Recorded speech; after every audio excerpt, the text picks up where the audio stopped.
வணக்கம். இன்றைய மாவட்ட செய்திகள். மக்களாட்சி வருது. நல்லாட்சினா எடப்பாடியார் தான். வாக்களிப்பீர் இரட்டை இலையே. தமிழ்நாடு விவசாயிகள் பாதுகாப்பு சங்கம் சார்பில் சட்டசபை தேர்தலில் வாக்களிப்பது குறித்த அனைத்து விவசாயிகளுடன் ஆலோசனைக் கூட்டம் தேனி கொடுவிலார்பட்டியில் நடைபெற்றது. தமிழ்நாடு விவசாயிகள் பாதுகாப்பு சங்கத்தின் நிறுவனர் ஈசன் முருகசாமி தலைமை வகித்தார். கூட்டத்தில் ஏராளமான விவசாயிகள் பங்கேற்றனர். வருகிற 2026 தமிழ்நாடு சட்டமன்ற தேர்தலில் தமிழ்நாட்டில் இருக்கக்கூடிய விவசாயிகள், பொதுமக்கள், தொழிலாளிகள் என அனைவருமே திமுகவை புறக்கணிக்க வேண்டும், திமுகவை தோற்கடிக்க வேண்டும் என்கிற முடிவோடு தமிழக விவசாயிகள் பாதுகாப்பு சங்கத்தின் சார்பில் தொடர்ச்சியாக பரப்புரையை மேற்கொண்டிருக்கிறோம். 2021 திமுகவோட தேர்தல் வாக்குறுதியில விவசாயிகளுக்கு மட்டுமே 83 தேர்தல் வாக்குறுதிகள் தரப்பட்டது. அதுல விவசாயத்துக்கே சம்பந்தம் இல்லாத 10 மட்டும் நிறைவேற்றிட்டு 73 வாக்குறுதிகளை நிறைவேற்றாதவர்கள் தான் இந்த திமுக. ஒரு சதுரடி நிலத்தை கூட எடுக்க மாட்டேன்னு சொன்னாங்க, சத்தியம் பண்ணி சொன்னார் ஸ்டாலின் ஐயா அவர்கள். ஆனா இன்னைக்கு 33 சிப்காட் வாயிலாக 1,10,000 ஏக்கர் நிலத்தை எடுத்து கார்பரேட் கம்பெனிகளுக்கு அடிமாட்டு விலைக்கு எடுத்து தார வார்த்திருக்கிறாங்க. எல்லா மாநிலங்களையும் இனாம் நிலங்களை உழுதவங்களுக்கே சொந்தம்னு பட்டா கொடுத்தாச்சு. ஆனா தமிழ்நாட்டில் மட்டும் அறளைத்துறை வக்குவாரியத்தோட பேச்சை கேட்டுக்கிட்டு 13 லட்சம் ஏக்கர் நிலங்களை பட்டா கொடுத்தது ஜீரோ வேல்யூ பண்ணி வச்சிருக்காங்க. இங்க நம்ம தேனி மாவட்டத்தில் கடமலைக்குண்டு, மயிலாடும்பாறை, வாலிப்பாறையில் சரி, நீலகிரி மாவட்டத்தில் கூடலூர்லையும் சரி, அதெல்லாம் மக்கள் 150 ஆண்டுகளுக்கு மேலாக அனுபவத்தில் இருக்கக்கூடிய நிலங்கள். அதில் வருவாய் நிலமா மாற்றி பட்டா கொடுங்கன்னு சொல்லி நீண்ட காலமாக கோரிக்கை இருக்குது, சட்டமன்றத்தில் தீர்மானம் இருக்குது. இதையெல்லாம் வாக்குறுதியாக கொடுத்து விட்டு இன்னைக்கு அந்த விவசாயிகள் வெளியேற வேண்டும் என, வெளியேற்றுவோம் என உச்சநீதிமன்றத்தில் போய் இவங்க பிராமண பத்திரம் தாக்கல் செஞ்சிருக்கிறார். மக்களாட்சி வருது. நல்லாட்சினா எடப்பாடியார் தான். வாக்களிப்பீர் இரட்டை இலையே. ராமநாதபுரம் சட்டசபை தொகுதியில் போட்டியிடும் பாஜக வேட்பாளர் நாகேந்திரனை ஆதரித்து பஜார் தொகுதியில் பாஜக முன்னாள் தலைவர் அண்ணாமலை ரோட் ஷோ நடத்தினார்.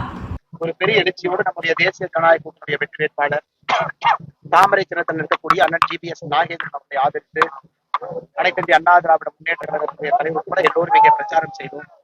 மிகப்பெரிய எழுச்சியாக இந்த பிரச்சாரம் இதை பார்க்கும் பொழுது நிச்சயமாக ஒரு பெரிய மாற்றம் வேண்டும். ராமநாதபுரத்துடைய வீதியில வரும் பொழுது குண்டு குழியமான சாலை, ஏன் நம்ம பேசக்கூடிய இடத்துல கூட கழிப்பிட வசதியை சரியா பண்ணாம ஸ்மெல்லிங்க, அனைத்து இடத்திலும் கூட எந்த வசதியும் செய்யாம திரும்ப சட்டமன்ற உறுப்பினராக மறுபடியும் இருக்கக்கூடிய காதர் பாஷா என்கிற முத்துராமலிங்கம் மறுபடியும் நிற்கிறார். ஆனால் இந்த முறை மக்கள் மாற்றத்தை விரும்புகின்றார்கள். தமிழகத்தில் நிச்சயமாக திராவிட முன்னேற்ற கழகத்துடைய ஆட்சி வேண்டாம் என்று நினைக்கின்றார்கள். அதனால் ராமநாதபுரத்தில் நிச்சயமாக தாமரை மலரும் என்கின்ற நம்பிக்கை முழுமையாக இருக்கு. ராமநாதபுரத்துல தாமரை பூக்கும். அடுத்து நீங்க கேட்ட கேள்வி, காலையில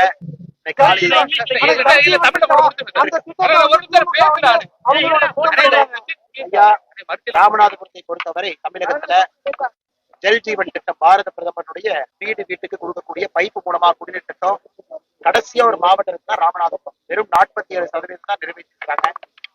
நாம் இங்க கூட்டு குடிநீர் திட்டத்திற்காக 1400 கோடி ரூபாய்க்கு மேல கொடுத்திருக்கோம். அதையும் சரியா நிறைவேற்றல. எந்த இடத்துல கூட பைப்பு போட்ட இடத்துல தண்ணி வரல. மத்திய அரசுடைய பணங்கள்லாம் ஒரு இடத்துல வீணாகி கொண்டிருக்கிறது ராமநாதபுரம் மாவட்டம். அதுவும் உங்களுக்கு தெரியும், நம்ம ஆட்சிக்கு வந்தவுடன் ராமநாதபுரம் மாவட்டத்தை முன்னேற்ற வேண்டிய மாவட்டம், ஆஸ்பிரேஷன் டிஸ்ட்ரிக்ட் என்கிற ஒரு குறியீடு கொடுத்தோம். 112 மாவட்டங்கள் இந்தியாவில தேர்வு செய்தோம், ராமநாதபுரம் ஒன்று. அவ்வளவு பணத்தை கொட்டி கொடுத்தது கூட அடிப்படை கட்டமைப்புகள் எதுவும் இல்லாத ஒரு மாவட்டமாக திராவிட முன்னேற்ற கழகம் மாற்றிருக்கிறார்கள். அது மட்டும் இல்ல, கஞ்சா பேர்வழி எல்லாமே இங்க இருந்தான். இருந்து ஆரம்பித்து உள்ளூர் திமுகவுடைய கவுன்சிலர் வரை எல்லோருமே கஞ்சா வழக்கில ஏதோ ஒரு இடத்துல ஆழ்கடை கைது செய்யப்பட்டிருக்கிறார்கள். எப்படி தமிழகத்தை இந்தியாவுடைய கஞ்சா தலைவகமாக திமுக மாற்றிருக்கிறோம், தமிழகத்துடைய கஞ்சா தலைவகமாக உற்பத்தி ஆகக்கூடிய, விற்பனை செய்யக்கூடிய தலைவகமாக அதே திமுக ராமநாதபுரத்தை மாற்றிருக்கிறாங்க. திருச்செந்தூர், முதுகுளத்தூர், ராமநாதபுரம் எங்கேயும் எந்த கருப்பொடி நான் பார்க்கல. மக்கள் யாரும் கூட தமிழகத்தினுடைய முதலமைச்சர் ஸ்டாலின் அவர்கள் கருப்பொடி ஏற்றுங்க யாரும் ஏற்கல. மக்களுக்கு தெரியும், தமிழகத்தில் இருக்கக்கூடிய எம்பிக்களுக்கு 50% உயர்வு அடைக்கிறது. இது 2011 சென்சஸை வச்சு நம்ம செய்ய போறது கிடையாது. பொய்யை சொல்லிக்கொண்டு முதலமைச்சர் திட்டிக் கொண்டிருக்கிறார்கள். நேரடியாக ஒரு மாநிலத்திற்கும் 50% உயர்த்த போறோம். தமிழ்நாட்டுடைய எம்பிக்கள் 39 59 போறாங்க. கேரளா 20-30, ஆந்திர பிரதேசம் 17-25, தெலுங்கானா 17-25, ஆந்திரா 25-37, ஒரிசா 21-31. இந்தியா முழுவதுமே குறிப்பாக நம்முடைய தென்பகுதியில் இருக்கக்கூடிய மாநிலங்கள் எல்லாம் கூட புதிதாக நாம் கொண்டு வரக்கூடிய தொகுதி மறுவரை புதிதாக கொண்டு வரக்கூடிய 39% இடஒதுக்கீடு அதில் அதிகமாகும் பெண்களுக்கு ஆதரவாக இருக்கும். ஆனா பெண்களுக்கு இடஒதுக்கீடு கொடுக்கக்கூடாது என்ற ஒற்றை கொள்கையை வைத்துக் கொண்டு முதலமைச்சர் ஐயா ஸ்டாலின் அவர்கள் பொய் சொல்லிக் கொண்டிருக்கின்றார்கள். தமிழக மக்கள் யாரும் அவரை நம்ப தயாராக இல்லை என்பதற்கு சாட்சி எந்த வீட்டுல எங்கேயும் நாங்கள் அறுத்து கொண்டே பார்க்கிறோம். இன்னைக்கு நம்முடைய மகளிர்கள் முன்னேற வேண்டும், தாய்மார்கள் அவர்களுக்கு அரசியல் மக்களுக்கு வாய்ப்பு நரேந்திர மோடி அவர்கள் இந்தியாவுடைய குடியரசுத் தலைவராக ஒரு சகோதரியை கொண்டு வந்தாங்க. டெல்லியினுடைய முதலமைச்சர் பல இடத்துல நம்ம சொல்லிட்டே போலாம். ஆனா கொடுக்க வேண்டும் என்று நம்ம எல்லாரும் யோசித்து 33% யாரும் பிரச்சனை இல்லாம தமிழ்நாடு 39-59 போகணும். 59ல 1/3 19 நம்முடைய சகோதரிகளுக்கு இடஒதுக்கீடு கொடுக்கணும். நம்ம கூட அதை எதிர்க்கக்கூடிய திராவிட முன்னேற்ற கழகத்தினுடைய படம் என்னவென்று மக்களாட்சி வருது. நல்லாட்சினா எடப்பாடியார் தான். வாக்களிப்பீர் இரட்டை இலையே. மதுரை அட்சய பத்திரம் டிரஸ்ட் சார்பில் தமிழ் புத்தாண்டை முன்னிட்டு பல்வேறு துறைகளில் சாதனை படைத்த 22 பேருக்கு அட்சய சேவா ரத்னா விருதுகள் வழங்கும் விழா மதுரை யூனியன் கிளப் அரங்கில் நடந்தது. மதுரை அட்சய பத்திரம் டிரஸ்ட் சேர்மன் நெல்லை பாலு தலைமை வகித்தார். கலை, சேவை, மக்கள் பணி, பொருளாதாரம், தொழில் என பல துறைகளில் சிறந்தோருக்கு விருதுகள் வழங்கப்பட்டன. விருதுகளை வழங்கி எழுத்தாளர் லேனா தமிழ்வாணன் பேசியதாவது: மனிதனாக பிறந்த எல்லோரும் நிச்சயம் சாதனையாளர்கள்தான். அவர்கள் செய்யும் சாதனைகள் வெளியில் தெரியும் போது பாராட்டப்படுகிறார்கள். பலர் வெளியில் தெரியாமலேயே பல்வேறு சாதனைகளை செய்து கொண்டிருக்கிறார்கள். இதுபோல விருதுகள் வழங்குவது அவர்களின் நற்செயல்களை அங்கீகரிப்பதோடு மென்மேலும் அவர்கள் தொடர்ந்து செயல்பட உத்வேகம் கொடுக்கும். பலருக்கும் தாங்களும் இதுபோன்ற சாதனைகள் செய்ய வேண்டும் என்ற ஊக்கத்தையும் கொடுக்கும். தன்னம்பிக்கை, விடாமுயற்சி இரண்டுமே வெற்றிக்கான தாரக மந்திரங்கள். இதனை பின்பற்றுவோர் சாதனையாளர்களாக உயரலாம் என்றார். விழாவில் மதுரை வக்ஃப் வாரிய கல்லூரி மேனாள் முதல்வர் அப்துல் காதிர், பிரம்மகுமாரிகள் இயக்கத்தைச் சேர்ந்த சாந்தி உள்ளிட்டோர் பங்கேற்றனர். ஏற்பாடுகளை மதுரை அட்சய பாத்திரம் நிறுவனர் நெல்லை பாலு செய்திருந்தார்.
மக்களாட்சி வருது. நல்லாட்சினா எடப்பாடியார் தான். வாக்களிப்பீர் இரட்டை இலையே. கொடைக்கானல் அப்சர்வேட்டரி வானியற்பியல் மையத்தில் இன்று மதியம் 12:20 மணியளவில் நிழல் இல்லா நாள் நிகழ்வு காணப்பட்டது. டூரிஸ்டுகள் இந்த அறிவியல் சார்ந்த அரிய வகை நிகழ்வினை கண்டுகளித்தனர். இதுகுறித்து பெங்களூரு வானியற்பியல் விஞ்ஞானி மற்றும் கொடைக்கானல் மக்கள் தொடர்பு அதிகாரி கிறிஸ்பின் கார்த்திக் செய்தியாளர்களிடம் கூறியதாவது: ஏப்ரல் 16ஆம் தேதி மதியம் 12:20 மணியளவில் நிழல் இல்லா நாளாக நிகழ்வு நடைபெற்றது. நாம் இங்கு நிற்கின்றோம், எப்படி நிழல் இல்லாமல் இருக்க முடியும் என கேள்வி எழும். கொடைக்கானலில் இன்று சூரியன் தலைக்கு மேல் 10 டிகிரி அட்சரேகையில் வரும்போது இம்மாதிரியான அரிய நிகழ்வினை கொடைக்கானல் மற்றும் 10 டிகிரி அட்சரேகையில் உள்ள பிற பகுதிகளிலும் காணலாம்.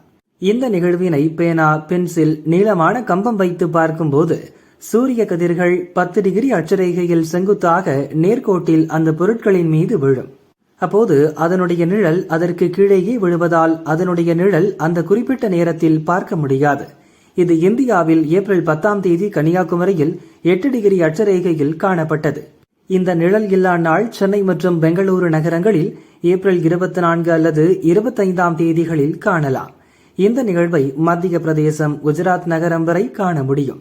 டெல்லி, லடாக் போன்ற நகரங்களில் காண முடியாது. இந்த அதிசயம் வருடத்திற்கு 2 முறை மட்டுமே நடக்கும்.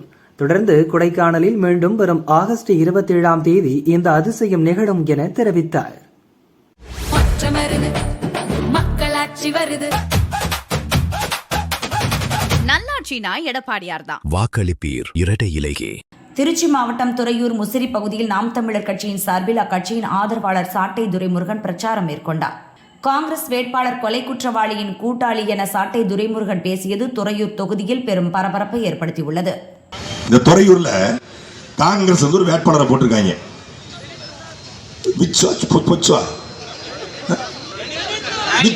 என்ற லெனின் என்ன யார் லெனின் பார்த்தா ஒடுக்கப்பட்ட மக்களுடைய விடுதலைக்காக மாற்று கருத்து இருந்தாலும் தேசிய கட்சியில் இருந்தாலும் தமிழ் சமூகத்தின் ஒற்றுமையை பேசிய பெரும் மதிப்பிற்குரிய அண்ணன் பகுஜன் சமாஜ் கட்சியினுடைய மாநில தலைவர் ஆம்ஸ்ட்ராங் அவர்கள். அந்த ஆம்ஸ்ட்ராங் கடந்த 2025ஆம் ஆண்டு சென்னையில் படுகொலை செய்யப்படுகிறார். அந்த ஆம்ஸ்ட்ராங் படுகொலையுடைய சூத்திரதாரியாக அறியப்பட்டவர் சிறையில் இருந்த நாகேந்திரன். அந்த நாகேந்திரன் சிறையில் இருந்து போயிட்டார். அந்த நாகேந்திரனுடைய மகன் அஸ்வத்தமன். அவன் அந்த அஸ்வத்தமன் எங்க இருக்கான்னா காங்கிரஸ் கட்சியில் இருக்கான். அந்த அஸ்வத்தமனுடைய ரத்தமும் சதையுமான கூட்டாளி யாரு? அந்த இந்த அண்ணனுடைய கொலைவழக்கு, ஆம்ஸ்ட்ராங் கொலை வழக்குடைய முக்கிய சூத்திரவாதியாக கருதப்படுறவன் இந்த அஸ்வத்தமன். இந்த அஸ்வத்தமனுடைய முக்கிய கூட்டாளி தான் இந்த துறையூர் தொகுதியுடைய காங்கிரஸ் வேட்பாளர் விக்சியங்கள் லெனின்.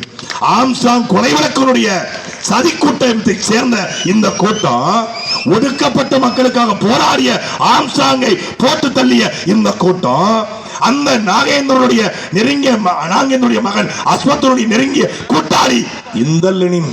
அவனை காப்பாத்தான் எம்எல்ஏ வானா அவன் மேல எந்த வழக்கம் வராது என்பதற்காக செல்வ பிறந்தகை திட்டமிட்டு இங்க தொகுதியில சீட்டு. இவன் மண்ணுக்காக மக்களுக்காக ஏதாவது செஞ்சிருக்கானா? ஒண்ணும் கிடையாது. காங்கிரஸ் கட்சிக்கு எதற்கு ஓட்டு போடணும்?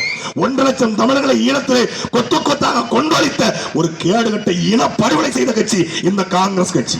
அந்த காங்கிரஸ் கட்சிக்கு மானமுள்ள திமுக காரனே போட மாட்டான். துறையூர்ல கூடிய நிறைய திமுக ஒன்றிய எனக்கு அழிச்சு, தம்பி கவலைப்படாதீங்க, துறையூர்ல எங்களுக்கு தமிழ்நாடு முழுக்க எப்படியோ துறையூர்ல இருக்கிற மாநில தமிழன் திமுக காங்கிரஸுக்கு போட மாட்டான். இந்த முறை போட மாட்டோம். இந்த முறை எங்கள் வாக்கு உங்களுடைய வேட்பாளருக்கு தான் என்று பல பேர் எனக்கு இந்த டேட்டா கொடுத்ததே திமுக தான்.